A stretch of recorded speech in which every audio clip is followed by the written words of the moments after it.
Hey guys, Dieter Melhorn here. I hope everybody's doing good. Happy Sunday morning to you. I know a bunch of people are getting ready for church, parts of the country. A bunch of people are probably in church, the good ones. We were bad today. We went deer hunting. My son and I. We've had a rough season. If you followed any of the videos, you'll see that he popped a real nice deer with a muzzleloader. Found a lot of blood. We never found a deer. Got it into a pine thicket. Couldn't find it. And he shot one last night. Shot at one last night. And I'll get to more on that story. Bottom line was we didn't find it. We did not find a single drop of blood. We got a tremendous mule kick out of it. And it plowed out of the food plot running like it was hurt. Hey there, Chris. How you doing, buddy? It went plowing out of the food plot, and we searched. It went into a pine thicket, very similar pine thicket to the first one with the muzzleloader. So we had some people come in. We looked, we searched, couldn't find a single drop of blood. We scanned, we looked, we couldn't find anything. So there were some tears last night. A lot of tears from G-Man, and understandably so. So anyway, we talked about it. We prayed about it. We ate dinner and got some rest, and decided to go hunt this morning, a different place, different tract of land, and got out here, and it was funny. It's a nice morning. It's our temperatures are still pretty mild for fall. They're in the 50s, so it's nice weather. And got into the stand. Trying to stay out of the sun there. On a food plot again. Grayson went to sleep. You'll get to see a bunch of this in the edited video. And some fog rolled in. They got foggy. And so anyway, sat there. We were there till about, 8:30 or so, I guess, and maybe 8. And Grayson was sound asleep, almost snoring, doing his imitation grunt call. And I looked up and seen a deer come across the back of the food plot in the fog. And I looked real quickly and told him, I said, got him awake, and he got the gun up and took a shot. And it was a buck. We pretty much, in our club, he can shoot one buck of any size, and then he has to be one of our 15-inch or bigger deer. And this one was a decent looking deer. It wasn't huge, but I said take it. He took the shot. The deer dropped, shoulder hunched. I knew it was hit. Tuck off out of the food plot. Felt really good about the shot. So we gave it about 30 minutes and sat there, and got down, went to look, and got to where he shot it. And like with the deer yesterday, could not find a drop of blood. Nothing. I saw where it ran into a briar thicket and plowed through the briar thicket and tore a bunch of stuff up, which told me it had to be hit, but I couldn't find any blood in that briar thicket on any of the green stuff. So if any of you deer hunter know anything about deer hunting, you'll know that's usually you can find some kind of blood sign in there. Nothing. It was like the deer last night. We walked down a hill to a creek, walked it for a good ways, and nothing. I mean, I figured if that deer was shoulder hit, he wasn't going to make it up the other side of that creek, and there was nothing there. So anyway, came back up the hill, and I said, let's go back to where we started and kind of recount the steps. And as I was coming up the hill, I got that there. Sorry about that. I had to hit something. That's what I was doing. As I was coming back up the hill, I seen something, and I told Grayson to bring his gun over. And bam, that's what we had. He actually got it. It's a wacky racked 8-pointer. It's got a funky beam on this side. This all looks like he might have had some body damage or something at some point. And he was born. But yeah, funky rack deer. He got him. He cried harder today after finding the deer than he did yesterday when we couldn't find it. I've never seen somebody more thankful on a deer in my entire life, and that was very satisfying to see him.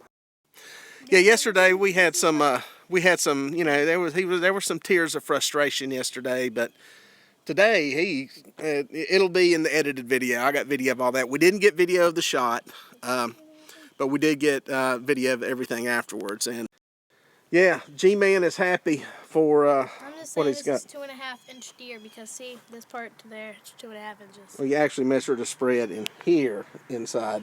Oh. Inside, not on the tip to tip. Now, the one thing, guys, that I will show you, this is the exit wound side, and he's shooting a 243. And as many of you know and have heard, you can see that shoulder's whacked. Did we find an exit wound? Yeah, there was one on the other side. Here, wait. No, the entrance wound is on the other side.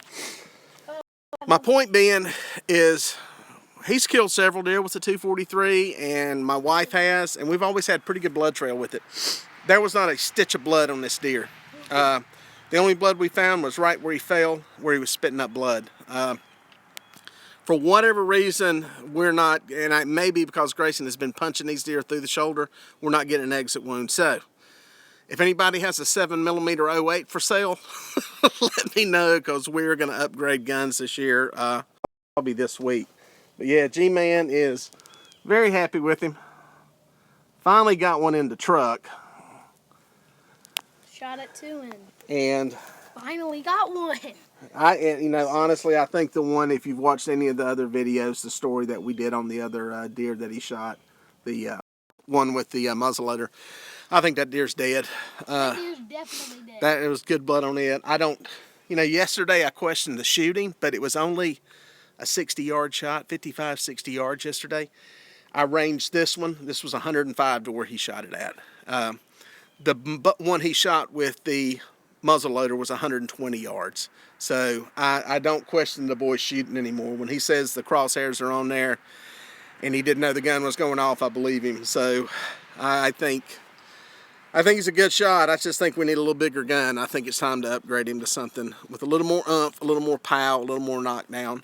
And Leach has chimed in. Lee Huffman with, I got a 7mm 08 my wife and girl use. They love it. Not a fan of the 243, but that's just me. And honestly, Lee, the gun has served us well. But I look back on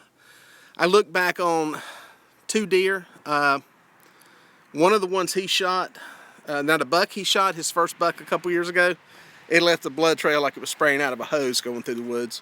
There was a doe that he shot. Luckily, it didn't run far, and we seen it. So I'd look back on some stuff, and I'd say, there's some instances where this gun's not produced blood. There was a deer that my oldest daughter shot 15 years ago, and I remember we shot that in a cow pasture, and we saw where the deer ran and basically went to, and it was easy to find, but there was not a drop of blood on that deer. So I've lost confidence in this round for leaving a blood trail and making a mess, and especially hunting around some of these planted pines and these pine thickets. We're going to upgrade. So yeah. Anybody in the Carolinas that knows somebody that's got a 7mm 08 for sale, I'm going to buy one tomorrow. Very proud of this man right here who has stuck with it. And he's kept his head up. He's been sad. He's been depressed. He's been humbled. And he's experienced everything you can experience in deer hunting. I passed up a 7-pointer deer yesterday. Oh, another great story. Just waiting for matter a of buck. fact, tell them about yesterday's hunt real quick. What happened with that first buck that came in? Okay, so what happened was we got into the stand. It was like one of those, what are they called? Box stands? Box stand. We were in a box stand, sitting there, and then a 7-pointer buck just came walking out the back of the food plot, and it got its antlers hung in a tree branch, and then it just kept walking and walking on the edge of the food plot, and then came right under us. And it was probably similar in size to this one, wouldn't you say? About similar size? Yeah. Maybe a little narrower, I don't know. But the antlers, they were just like like regular antlers. Yeah, they were like spiked, more like a fork horn with some extra points. But anyway, go ahead. And then I let that one go. My dad said, good job. You should have let that one go. Now we're going to have a bigger one. He said, because I've done that before, and the deer that came out got bigger and bigger. And then a big 6-pointer comes out. My dad said, shoot it now. Shoot. And then I got the crosshairs on it, and I shot it, mule kicked, and then ran into the woods and didn't find a drop of blood. No hair, no nothing. And he summarized that real well. It's the more I look at it, there were some people, a lot of people. Like I said, I got some help from some guys on a neighboring tract of land to come look for it, and kind of the consensus with the camp was, well, you missed it. You missed it. There was no blood. But a couple of my really experienced buddies said, based on the reaction to that deer, and I think the same thing with the big mule kick and the tail down plowing out of there. I think he hit him behind the shoulder, and I think I think that deer's dead somewhere. So we'll see. But anyway, that's our finally a happy hunting story. I haven't been online much, obviously, because we've been deer hunting a lot. I've got some edited videos that I need to cut and put together. This will be one of them, kind of our stuff leading up to this week. I'm putting together, and but we wanted to go live since we finally put one in the truck. Very proud of this young man. He's become a heck of a hunter, and he's so grateful on every deer that he takes and every opportunity we get, and it's just cool to be in the woods with him. Cool experience to share. Yeah, wait, you gotta say bye. Bye, everybody. Man, it's making the deer talk. So anyway, guys, thanks for tuning in. As always, if you like the videos, please hit subscribe. As I try to make my face look not so blown out, please hit subscribe if you like the videos.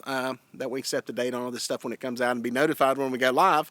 And yeah, we look forward to hearing all your comments and questions in the comment section below. And Grayson has...